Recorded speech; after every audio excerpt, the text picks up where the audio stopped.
यहाँ महाभारत के युद्ध में अर्जुन को दिए गए 10 अनमोल उपदेशों के बारे में बताया जा रहा है। कर्म का फल व्यक्ति को उसी तरह ढूंढ लेता है जैसे कोई बछड़ा सैकड़ों गायों के बीच अपनी मां को ढूंढ लेता है। इस संसार में कुछ भी स्थायी नहीं है। मैं सभी जीवों में विद्यमान हूँ। मैं चींटी में भी विद्यमान हूँ और हाथी में भी विद्यमान हूँ। मेरे भी कई जन्म हो चुके हैं। तुम्हारे भी कई जन्म हो चुके हैं। ना तो मेरा अंतिम जन्म है और ना यह तुम्हारा अंतिम जन्म है। व्यक्ति कर्म करने से कभी छुटकारा नहीं पा सकता है। इसलिए तुम्हें हमेशा कर्म करते रहना चाहिए, क्योंकि कर्म के बिना तुम्हारे शरीर का निर्वाह भी नहीं हो सकता है। परिवर्तन ही संसार में स्थायी है, इसलिए परिवर्तन से नहीं भयभीत नहीं होना चाहिए। जो लोग दूसरों की सहायता करते हैं, ईश्वर उनकी सहायता करते हैं। जब यह संसार ही स्थायी नहीं है, तो इस संसार की कोई वस्तु कैसे स्थायी हो सकती है।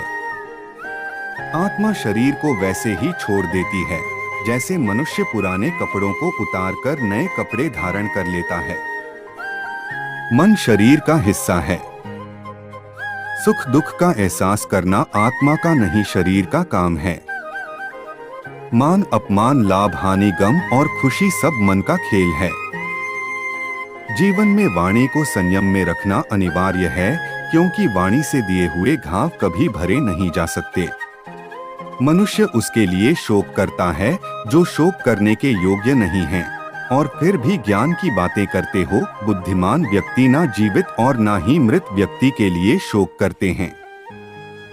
मैं हमेशा तुम्हारे साथ और तुम्हारे आसपास रहता है, चाहे तुम कुछ भी कर रहे हो। जो हुआ अच्छा हुआ, जो होगा अच्छा होगा। स्वयं को मुझ पर छोड़ दो, अपने कर्म पर ध्यान दो। कर्म ऐसा जो स्वार्थरहित पाप रहित हो।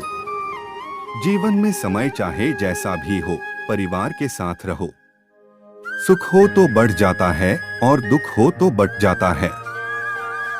मोहग्रस्त होकर अपने कर्तव्य पथ से हट जाना मूर्खता है, क्योंकि इससे ना तो तुम्हें स्वर्ग की प्राप्ति होगी और ना ही तुम्हारी कीर्ति बढ़ेगी।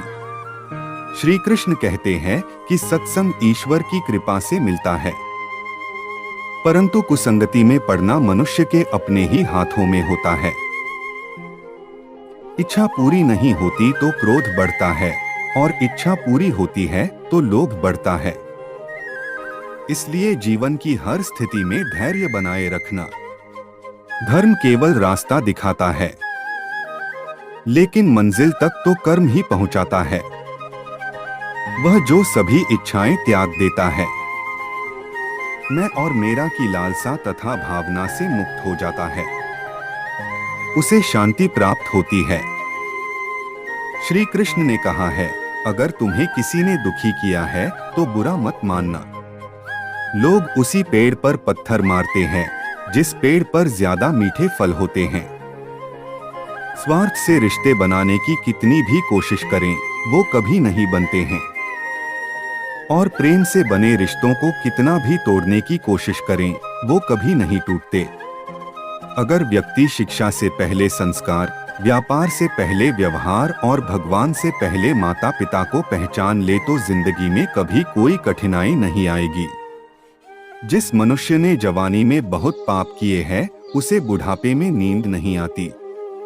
श्री कृष्ण कहते हैं कि मनुष्य को अपने मन को बार बार समझाना चाहिए कि ईश्वर के सिवा उसका कोई नहीं है। परिवर्तन इस संसार का नियम है। कल जो किसी और का था, आज वो तुम्हारा है एवं कल वो किसी और का होगा। विषयों का चिंतन करने से विषयों की आसक्ति होती है। आसक्ति से इच्छा उत्पन्न होती है और इच्छा से क्रोध होता है। क्रोध से सम्मोहन और अविवेक उत्पन्न होता है।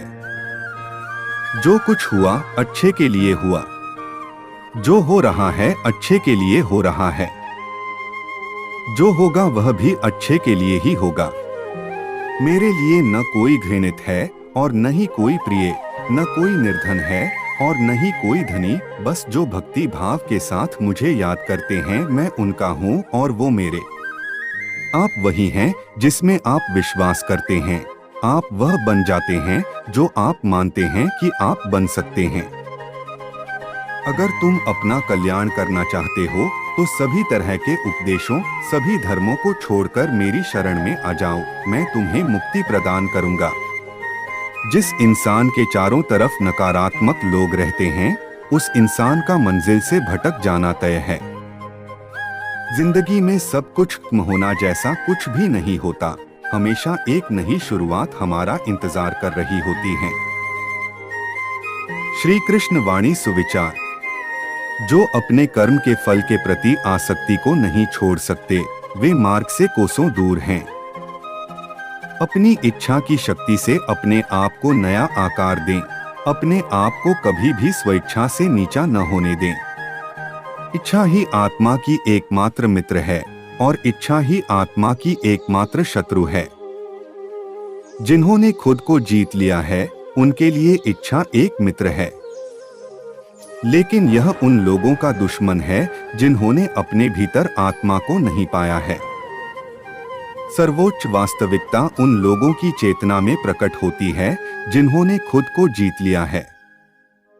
शांत मन में ध्यान की गहराइयों में आत्मा स्वयं को प्रकट करती है।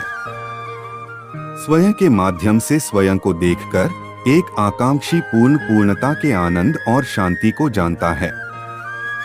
कोई भी जो अच्छा काम करता है, उसका कभी भी बुरा अंत नहीं होगा, न तो यहाँ और न ही आने वाले युग में। गंभीर तपस्या और ज्ञान मार्ग से ध्यान श्रेष्ठ है। मुझ पर अपना मन लगाकर योग के अभ्यास से स्वयं को अनुशासित करो। मैं उन लोगों के लिए हमेशा मौजूद हूँ जिन्होंने मुझे हर प्राणी में महसूस किया है। व्यक्ति जो चाहे बन सकता है, यदि वह विश्वास के साथ इच्छित वस्तु पर लगातार चिंतन करे। मन बहुत चंचल है जो इंसान के दिल में उथल पुथल कर देता है। जैसे वे मेरे पास आते हैं, वैसे ही मैं उन्हें ग्रहण करता हूँ। सभी पथ पार्थ मानव को मेरी ओर ले आते हैं। इंद्रियों से मिलने वाला सुख पहले तो अमृत जैसा लगता है, लेकिन अंत में यह विष के समान कड़वा होता है। जब ध्यान में महारत हासिल हो जाती है, तो मन हवा रहित स्थान में दीपक की लौ की तरह अडिग रहता है। हे अर्जुन, तीनों लोकों में मेरे पाने के लिए कुछ भी नहीं है और नहीं कुछ ऐसा है जो मेरे पास नहीं है। मैं अभिनय करना जारी रखता हूँ, लेकिन मैं अपनी किसी जरूरत से प्रेरित नहीं हूँ। कर्म मुझ पर इसलिए नहीं टिकते क्योंकि मैं उनके परिणामों से जुड़ा नहीं हूँ। जो लोग इसे समझते हैं और इसका अभ्यास करते हैं, वे स्वतंत्रता में रहते हैं। ज्ञान की भेंट किसी भी भौतिक भेंट से बेहतर है, क्योंकि सब कामों का लक्ष्य आत्मिक बुद्धि है। जैसे आग की गर्मी लकड़ी को राख कर देती है, वैसे ही ज्ञान की आग सभी कर्मों को भस्म कर देती है। अपना काम हमेशा दूसरों के कल्याण को ध्यान में रखकर करें। आज की भागदौड़ भरी जिंदगी में लोग इतने व्यस्त हो गए हैं कि उनके मन की शांति तो कई दूर चली गई है। अगर आप जिंदगी में थोड़ी खुशी चाहते हैं और मन की शांति को पाना चाहते हैं, तो आप इस तरह के विचारों को पढ़कर बेहतर फील करेंगे। अति सुंदर विचारों के माध्यम से न सिर्फ खुद के मन की शांति के बारे में सोच सकते हैं, बल्कि अपने दोस्तों को भी प्रेरित कर सकते हैं। मन को शांत करने का सबसे अच्छा मार्ग जो हमारे पास है उसमें जीना सीख लो, नहीं या फिर जो पसंद है उसे हासिल कर लो। दूसरों की सेवा करने का भाव भी आपके मन को शांति देता है। मन की शांति को कभी खरीदा नहीं जा सकता। मन की शांति अनमोल है। जो लोग सोचते हैं कि वो पैसे से सब कुछ खरीद सकते हैं, तो ये गलत है। पैसे से कुछ चीजें तो खरीदी जा सकती है, परंतु मन की शांति पैसे से कभी भी नहीं खरीदी जा सकती। इसलिए हर हाल में मन का शांत रहना अति आवश्यक है। अगर आपका मन अशांत होगा तो जीवन में निरस्ता, दुख एवं नकारात्मकता आने लग जाएगी, जिससे निकलना बेहद कठिन हो जाता है। इसलिए मन की शांति अनमोल है। इसका कोई मूल्य नहीं है, परंतु अगर मन शांत है तो जिंदगी जीने का मजा ही कुछ नहीं है। किसी भी स्थिति में, किसी भी परिणाम में मन और चित्त का शांत होना ही शांति है। दूसरों को दुख देकर आपको कभी शांति नहीं मिल सकती। हर दिन को एक मीठी सी मुस्कान के साथ शुरू करने से आपको पूरा दिन शांति का आभास होगा। युद्ध करना शांति का मार्ग नहीं है। मन की शांति आपके मन से शुरू होती है और आपके मन पर ही खत्म होती है। सुख प्राप्ति का सबसे अच्छा मार्ग मन की शांति है। मन को शांत रखने से बड़े दुख से छुटकारा पाया जा सकता है। जिस काम को करने से आपके मन को शांति मिलती है, वही काम सबसे उत्तम है। समझदार इंसान शांत रहकर भी सब कुछ जीत सकता है। जिंदगी में जब कुछ समझ ना आए तो कुछ पल के लिए शांत हो जाएं। शांति से बड़ी कोई क्रांति नहीं है।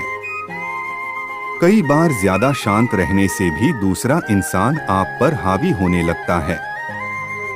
अगर आपके जीवन में शांति है तो आप संसार के सबसे सुखी व्यक्ति हैं। दूसरों को ठेस पहुंचाकर शांति प्राप्त की जा सकती है तो आप सबसे बड़े भ्रम में हैं। जब किसी शांत इंसान की चुप्पी टूटती है तो तूफान आना लाजमी है। शांत रहना भी इंसान की सबसे बड़ी ताकत है।